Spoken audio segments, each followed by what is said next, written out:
Friends, നമുക്ക് juice എന്നുള്ളത് നോമ്പ് തുറക്കുന്ന സമയത്ത് ഒഴിവാക്കാൻ പറ്റാത്തൊരു കാര്യമാണ്. നമുക്ക് ആ ജ്യൂസാണല്ലോ നമ്മൾ ഫസ്റ്റ് കഴിക്കുന്നത്. അപ്പോൾ ഒരു 5 ഡിഫറെൻറ്റ് ടൈപ്സിലുള്ള ജ്യൂസുകളാണ് ഞാനിന്ന് കാണിക്കുന്നത്. നല്ല ഒരു 5 ജ്യൂസ് റെസിപ്പികളാണ് കേട്ടോ അത്. അപ്പോൾ നമുക്ക് റെസിപ്പിയിലോട്ട് പോകുന്നതിന് മുമ്പായിട്ട് എൻ്റെ ചാനൽ നിങ്ങൾ ആദ്യമായിട്ടാണ് കാണുന്നതെന്നുണ്ടെങ്കിൽ നിങ്ങളെല്ലാവരും ഒന്ന് സബ്സ്ക്രൈബ് ചെയ്യാം. അതുപോലെ അതിൻ്റെ കൂടെയുള്ള ആ കുഞ്ഞു ബെല്ലൈക്കണും കൂടെ ഒന്ന് ക്ലിക്ക് ചെയ്യാം. അപ്പോൾ അതുപോലെ നിങ്ങൾക്ക് ഇഷ്ടമാണെങ്കിൽ ലൈക്ക് ചെയ്യാനും ഷെയർ ചെയ്യാനൊന്നും മറക്കരുത്. അപ്പോൾ നല്ല ടേസ്റ്റി ആയിട്ടുള്ള ഈസി ആയിട്ടുള്ള ഈ ജ്യൂസുകൾ എങ്ങനെ റെഡിയാക്കുന്നത് നോക്കാം. അപ്പോൾ ഈ നോമ്പിന് എല്ലാവർക്കും ഉണ്ടാക്കി നോക്കാൻ പറ്റുന്ന നല്ല റെസിപ്പിയാണ്. അപ്പോൾ ഇതെങ്ങനെ ചെയ്യുന്നത് നോക്കാം. ആദ്യം തന്നെ നമുക്ക് ഒരു മിക്സിയുടെ ജാർ എടുത്തിട്ട് ഒരു ഗ്രീൻ ആപ്പിൾ കഷ്ണങ്ങളാക്കിയതാണ് അത് ചേർക്കുന്നുണ്ട്. പിന്നെ ഇതിലേക്ക് കുറച്ച് പച്ചമുന്തിരി കഴുകി വെച്ചത് അതും കൂടെ ചേർത്ത് കൊടുക്കുക.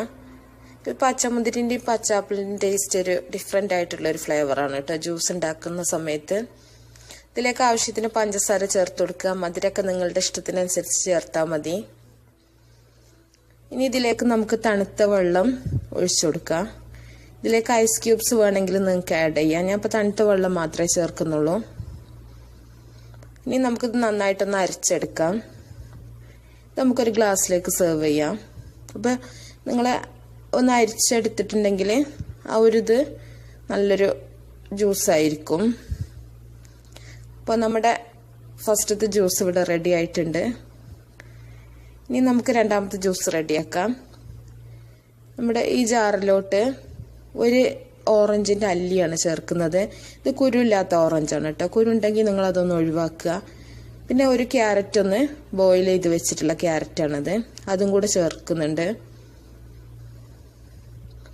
ഇത് നമുക്ക് പഞ്ചസാരയും വെള്ളം ചേർത്തിട്ട് നന്നായിട്ടൊന്ന് അരച്ചെടുക്കാം. പഞ്ചസാര നിങ്ങളുടെ ഇഷ്ടത്തിനനുസരിച്ച് ചേർക്കുക. ഇതിലേക്ക് തണുത്ത വെള്ളം തന്നെ ചേർത്ത് കൊടുക്കുക. അപ്പോൾ നിങ്ങളിങ്ങനെ കഷ്ണങ്ങളാക്കി വെച്ചതിന് ശേഷം ഒന്ന് തണുപ്പിച്ചെടുക്കുകയാണെങ്കിൽ ജ്യൂസ് കുറച്ചുകൂടെ ടേസ്റ്റി ആയിരിക്കും. അങ്ങനെ നമുക്കിത് ഒരു ഗ്ലാസ്സിലേക്ക് സെർവ് ചെയ്യാം. അങ്ങനെ നമ്മുടെ രണ്ടാമത്തെ ജ്യൂസും ഇവിടെ റെഡി ആയിട്ടുണ്ട്. ഇനി നമുക്ക് അടുത്ത ജ്യൂസ് റെഡിയാക്കാൻ വേണ്ടിയിട്ട് മിക്സിയുടെ ജാറിലോട്ട് കഴുകി വെച്ചിട്ടുള്ള ബ്ലാക്ക് ഗ്രേപ്സ് ആണിത്, അത് ചേർത്ത് കൊടുക്കുക.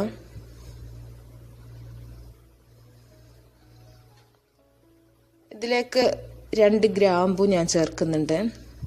അപ്പോൾ ഈ ഒരു മുന്തിരി ജ്യൂസിന് നല്ലൊരു ഫ്ലേവറാണ് കേട്ടോ. നിങ്ങൾ ഗ്രാമ്പു ചേർത്ത മുന്തിരി ജ്യൂസ് കുടിച്ചിട്ടുണ്ടാവില്ല. അപ്പോൾ നിങ്ങൾ എന്തായാലും ഇതൊന്ന് ഉണ്ടാക്കി നോക്കണം. ഇതിലേക്ക് ആവശ്യത്തിന് പഞ്ചസാര ചേർത്ത് കൊടുക്കുക. ഇനി ഇതിലേക്ക് തണുത്ത വെള്ളം കൂടെ ചേർക്കുന്നുണ്ട്. ഇനി ഇതും നമുക്ക് നന്നായിട്ടൊന്ന് അരച്ചെടുക്കാം. അരച്ചതിന് ശേഷം നിങ്ങളൊന്ന് അരച്ചെടുത്താൽ മതി കേട്ടോ. മുന്തിരിൻ്റെ ആ ഒരു ഇതുണ്ടെങ്കിൽ അതുകൊണ്ട് പോയി കിട്ടും, അതിൻ്റെ തൊലിയൊക്കെ. ഇത് നമുക്ക് സെർവ് ചെയ്യാം. അപ്പോൾ നമ്മുടെ മുന്തിരി ജ്യൂസും റെഡി ആയിട്ടുണ്ട്. നല്ലൊരു ഫ്ലേവറാണ് ഈ ജ്യൂസിന് കേട്ടോ.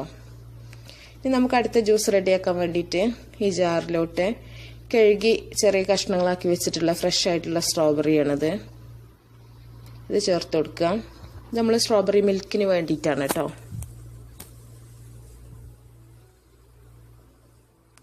ഇതിലേക്ക് തണുത്ത പാല് ചേർത്ത് കൊടുക്കുന്നുണ്ട്.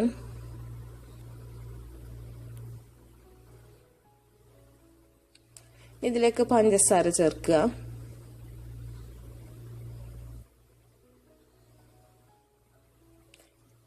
ഇതിലേക്ക് നമ്മൾ വെള്ളം ചേർക്കണില്ല, ഇത് നമുക്ക് നന്നായിട്ടൊന്ന് അരച്ചെടുക്കാം. അങ്ങനെ നമ്മുടെ സ്ട്രോബെറി മിൽക്കും റെഡി ആയിട്ടുണ്ട്. നമുക്ക് ഗ്ലാസ്സിലേക്ക് സെർവ് ചെയ്യാം. തിക്കായിട്ടുള്ള നല്ലൊരു ജ്യൂസാണിത്.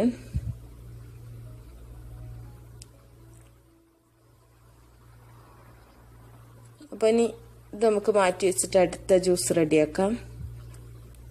നമുക്ക് മിക്സിയുടെ ജാറിലോട്ട് ഒരു ചെറുനാരങ്ങ ഒന്ന് പിഴിഞ്ഞൊഴിക്കുന്നുണ്ട് ഞാൻ. ഇപ്പോൾ കുരുണ്ടെങ്കിൽ അത് മാറ്റുക കേട്ടോ, അല്ലെങ്കിൽ നമ്മൾ അടിച്ചു വെച്ചാൽ പെട്ടെന്ന് കയ്പ്പ് വരും.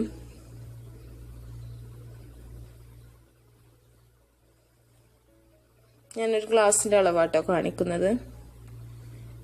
ഇതിലേക്ക് നമുക്ക് കുറച്ച് ഇഞ്ചിന്റെ കഷ്ണങ്ങൾ ചേർക്കുക, ഒരു ഏലക്ക, അതുപോലെ തേങ്ങന്റെ കഷ്ണങ്ങളാണിത്. ഞാൻ ചിരകി വെച്ച തേങ്ങന്റെ കഷ്ണം തന്നെയാണ് ചേർത്തിട്ടുള്ളത്. അപ്പോൾ നിങ്ങൾ അളവിനനുസരിച്ച് തേങ്ങന്റെ അളവൊക്കെ കൂട്ടി കൊടുക്കുക. ഇതിലേക്ക് ആവശ്യത്തിന് പഞ്ചസാര ചേർത്ത് കൊടുക്കുക. അപ്പം ഇങ്ങനെ ഒരു തേങ്ങ ചേർത്തിട്ടുള്ള ലൈമ് നിങ്ങൾ കുടിച്ചിട്ടുണ്ടാവില്ല, നല്ല ടേസ്റ്റാണ്. ഇതിലേക്ക് തണുത്ത വെള്ളം ഞാൻ ചേർക്കുന്നുണ്ട്. ഇത് നമുക്ക് നന്നായിട്ടൊന്ന് അടിച്ചെടുക്കാം.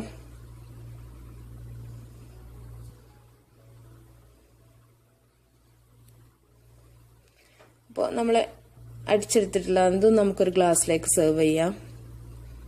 അപ്പോൾ നമ്മുടെ 5 ജ്യൂസ് നമ്മളിവിടെ റെഡിയാക്കി എടുത്തിട്ടുണ്ട്.